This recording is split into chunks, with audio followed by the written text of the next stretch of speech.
Prepare for IELTS practice listening tests. Practice listening test 3. Turn to Section 1 of Practice Listening Test 3. Section 1. You have just arrived at the student hostel where you will live during the term. The manager is explaining the rules and another student is asking questions. Listen to the conversation and complete the form. First, you have some time to look at questions 1 to 5 on the Student Hostel Charges for Meals form.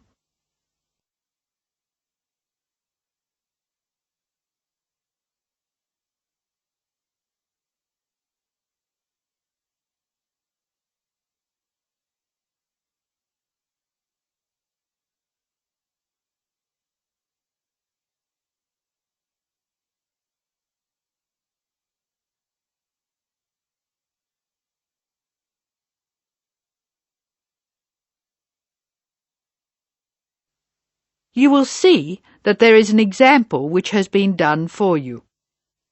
The conversation relating to this will be played first.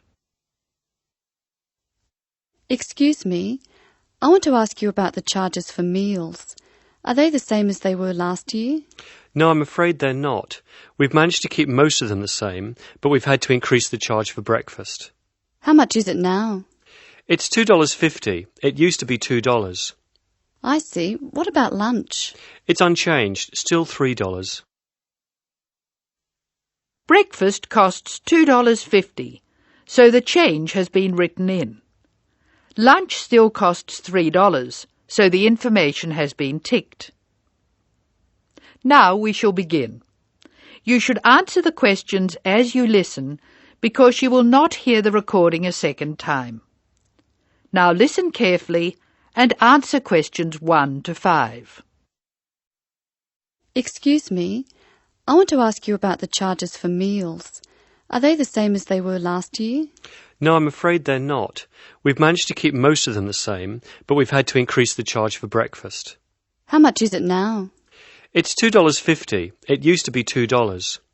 I see. What about lunch? It's unchanged, still $3. Does dinner still cost $3? Yes, it does. We've managed to keep the prices down this year, but the best deal is the 3-meal plan for $48 per week. We give you vouchers to present when you come into the cafeteria, and you get 21 meals for your $48. That works out to a little more than $2 a meal. The 2-meal plan is also at last year's rates of $36 per week. We give you vouchers for that too. My sister was in this hostel before me. I'm sure the hours for breakfast used to be longer. Yes, they were. They used to be 7 to 9:30, but to keep our expenses down, we made them 7 to 9. Lunch is the way it was, though. Hold on, dinner, 6 to 7:30, isn't that a change? Yes, it is, and in fact the form is wrong. It used to be 5:30 to 7:30, but now it's 6 to 8 p.m. 6 to 8 p.m, that's good. So, which plan would you like? I'd like to think about it, please. I need to check my lecture schedule. Now look at questions 6 to 8. Listen to the conversation between the student and the manager and match the places in questions 6 to 8 to the appropriate letters A to F on the map.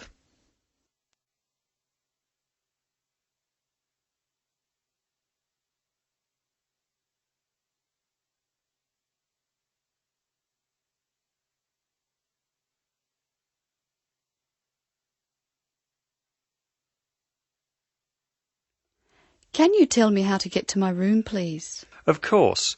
You're in the new wing, which is very freshly painted and pleasant.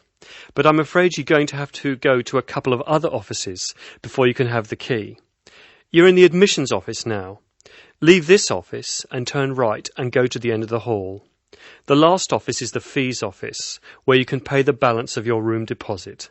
They'll give you a receipt. Okay. After you've been to the fees office, come back past admissions. You'll see a very large room at the northwestern corner of the building. You can't miss it. That's the student lounge, and if you go in there, you can meet some of the other students and see who'll have a room near you. That's good. Can I get a cup of coffee there? Yes, there's a vending machine in the corner. Then go to the key room, which is opposite the lift and next to the library. Show them your receipt, and you can pick up your key there. My luggage was sent on ahead. Do you know where I should collect it? The box room is next to the women's toilet. You'll have to get the key from the key room. Thank you. That is the end of section 1. You will now have some time to check your answers.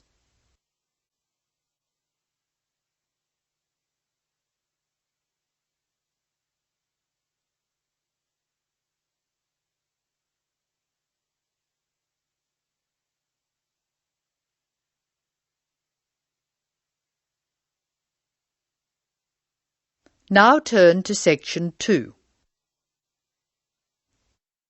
Section 2. You are going to hear a teacher helping high school students visiting from an overseas school to fill in a school excursion permission note. First look at questions 9 to 16.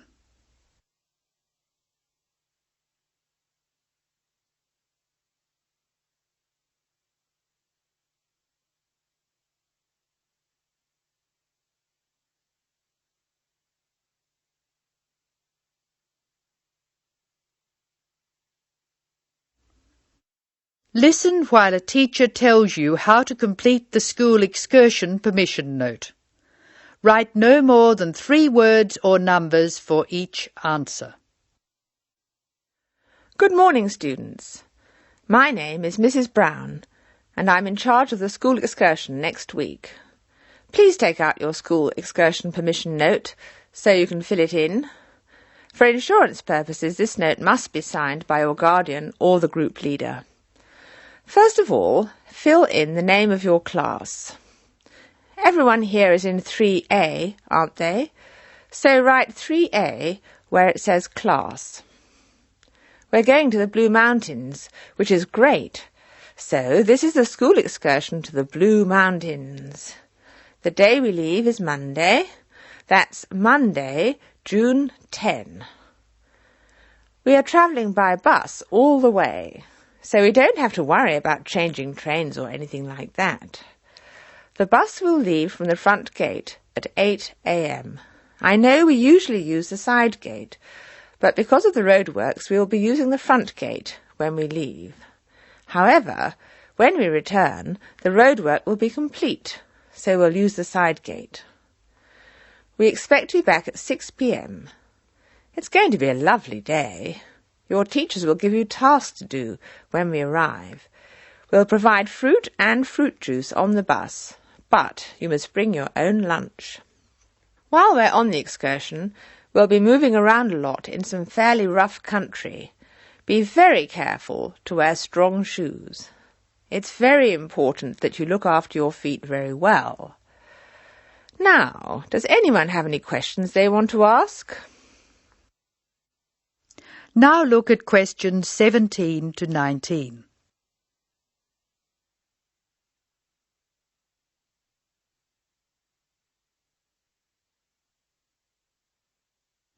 As the talk continues, answer questions 17 to 19. Write no more than 3 words or numbers for each answer. No questions? OK. I'd just like to fill in a few more details. The bus should arrive in the Blue Mountains at 11 a.m. We'll have time to do the first of our tasks before lunch. The bus is not a new one, but it does carry one piece of special equipment, a first aid kit. I certainly hope we won't have to use it, but it's nice to know it's there in case we have a medical emergency. The other class on this excursion is 3B, so I know it'll be a good day. The last time 3A and 3B went out together was a thoroughly successful excursion. That is the end of section 2. You will now have some time to check your answers.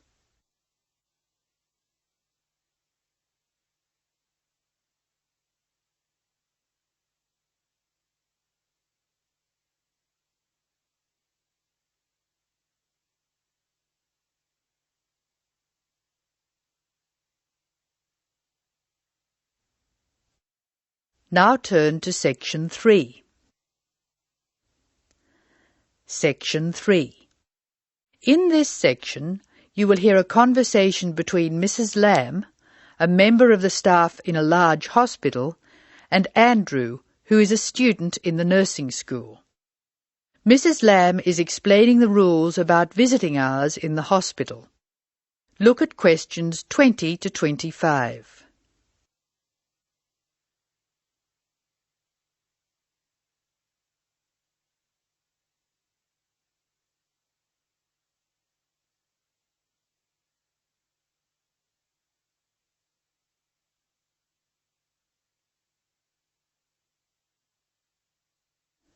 Listen to the first part of the conversation and answer questions 20 to 22. Complete the table showing when visitors may go to the different parts of the hospital. Hello, Andrew. I believe you want to know about visiting hours. Yes, I do, Mrs. Lamb. I have to fill this form out, and I'd like to have some idea why the different parts of the hospital have different times for visiting. I see. Well, let's start with an obvious one. Intensive care. People in intensive care are very sick indeed, and for that reason, we say that visitors can come between 6 a.m. and midnight. I can understand that. At the other end of the scale, our maternity patients are usually quite well, but we restrict their visiting hours from 8 a.m. to 8 p.m. We find they get very tired if we permit visitors all the time. I see. What about the surgical wards? The doctors prefer to do their rounds early in surgical, so visiting hours are 9 a.m. to 9 p.m. Surgical patients are often on very heavy painkillers, and they aren't really very good company for their visitors. But surely the visitors come to cheer up the patient, not the other way round. Of course. And often the visitors are able to help the patient a lot. That's why we allow visitors all day, the full 24 hours in the emergency ward. They help comfort the patient while they're waiting to be diagnosed. In the second part of the discussion, Andrew will ask Mrs. Lamb about the people who are allowed to visit patients. Look at questions 23 to 25 first.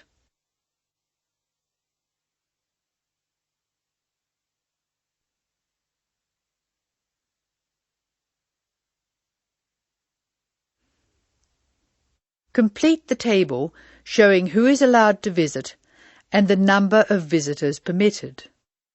Use the letter A to show that adults may visit, E to show that everyone may visit, and I to show that only immediate family may visit. Of course, it's not just everyone who can visit a sick patient. People in intensive care can only be visited by their immediate family. What's more, we only allow 2 people in at any time. We let children of the immediate family in to visit people in intensive care, but we don't like to do it. It's very hard on the children, and it may distress the patient. However, if the patient asks for the child, and the family agrees, that's okay. What about children in maternity? Of course we let them in. They're very pleased to see their mothers. The rule in maternity is everyone may visit, up to 6 people at a time. The maternity ward is quite sociable after all. The surgical ward must be different. It is indeed. We don't allow children in the surgical ward because of the danger of infection. And as you know, we restrict the hours. There are a lot of procedures which must be carried out on surgical patients, and we only let 2 visitors come in at a time. And in emergency, people are allowed to visit all the time? Oh yes, we rely on patients' relatives to be there for them, and we permit everyone to visit the emergency department at all hours. However, we restrict it to 3 visitors for each patient. Otherwise, the room just gets totally crowded. Now listen to Mrs. Lamb explaining where Andrew will spend the first week of his training. Circle 2 letters. An example has been done for you. Look at questions 26 and 27.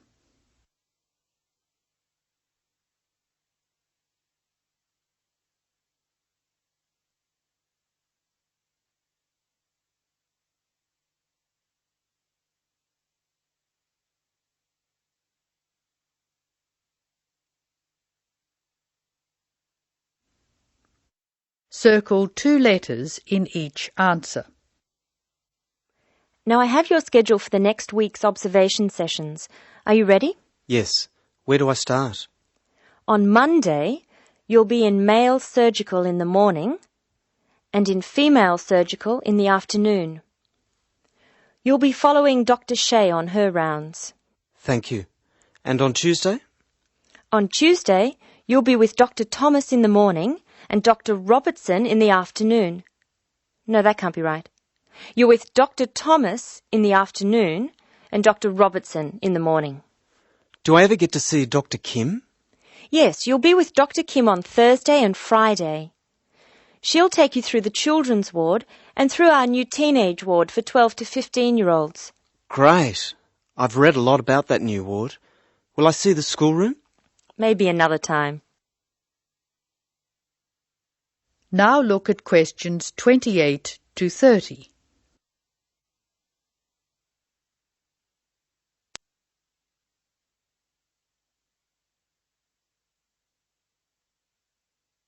Now answer questions 28 to 30.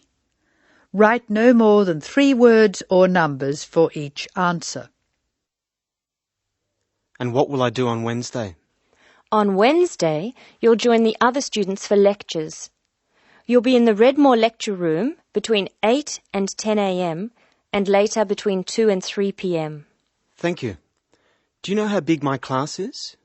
The intake this term is 200 first-year students. I'm pleased to say about 1/3 are men, which is good. Nursing used to be an almost entirely female occupation. I know. My father trained as a nurse, and he was considered very unusual. Is he still working as a nurse? Yes, he's working in a hospital in the country. I guess I just wanted to follow his example. That is the end of section 3. You will now have some time to check your answers.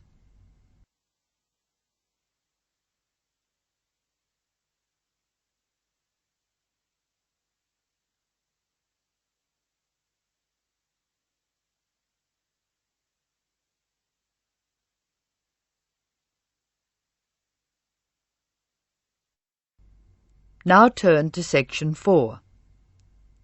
Section 4. You will hear an extract from an introductory talk given to a group of students who have just entered a university residential college. The speaker is the principal of the college.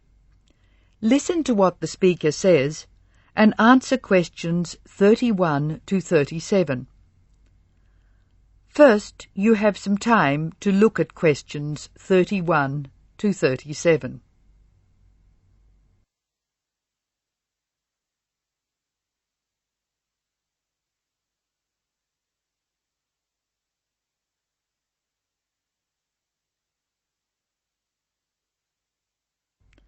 Now listen carefully and answer questions 31 to 37. Good morning and welcome to Scholastic House. I am delighted to see you here. It is my duty to explain to you some of the history of our college and some of the traditions which I hope you will uphold. The idea for Scholastic House was expounded by Samuel Wells in 1898. Wells was a visionary whose ideas were well ahead of his time. He wanted a college which would encourage friendship between people of different races and nationalities. Wells died in 1900 before he could see the college in action.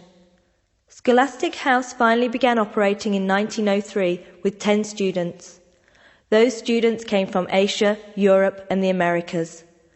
At that time, Scholastic House accepted only male students, although it has been co-educational since 1963. 9 of these foundation students went on to lead illustrious lives. The only exception died tragically on his way home from Scholastic House to Sarawak. He had only recently graduated with an honours degree in law, and he was robbed of a brilliant future. The other 9 students, as I said, led very fulfilling lives.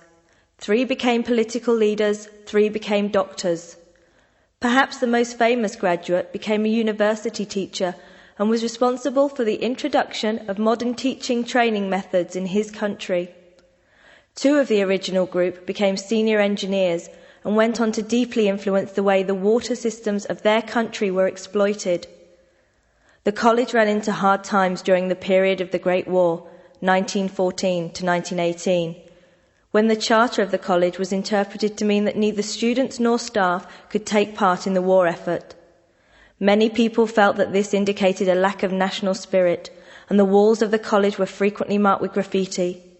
Meantime, outside the college, tens of thousands of young men went away to fight in Europe, never to return. The college was building a reputation for learning and for tolerance of opposing views.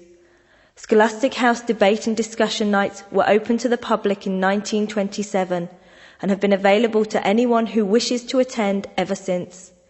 It is a proud tradition of the college that any view may be expressed, provided that it can be defended intellectually. Over the years, topics which were controversial at the time have been discussed and debated. Now look at questions 38 to 40.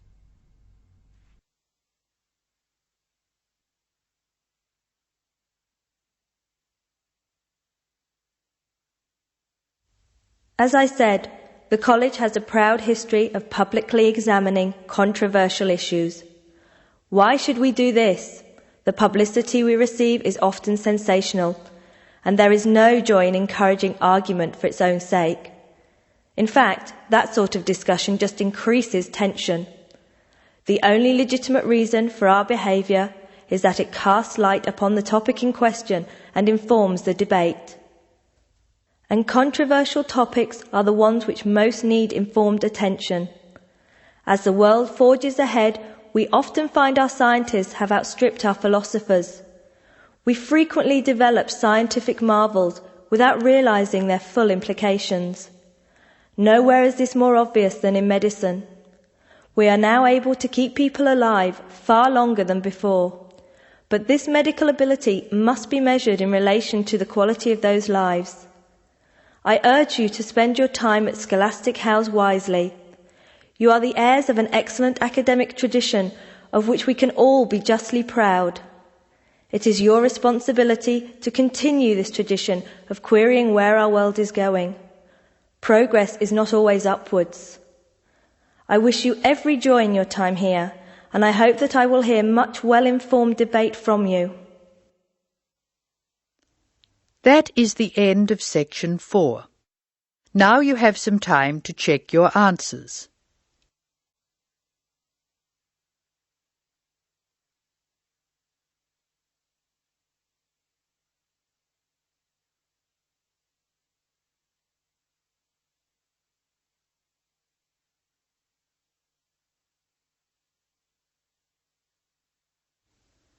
That is the end of listening practice test 3.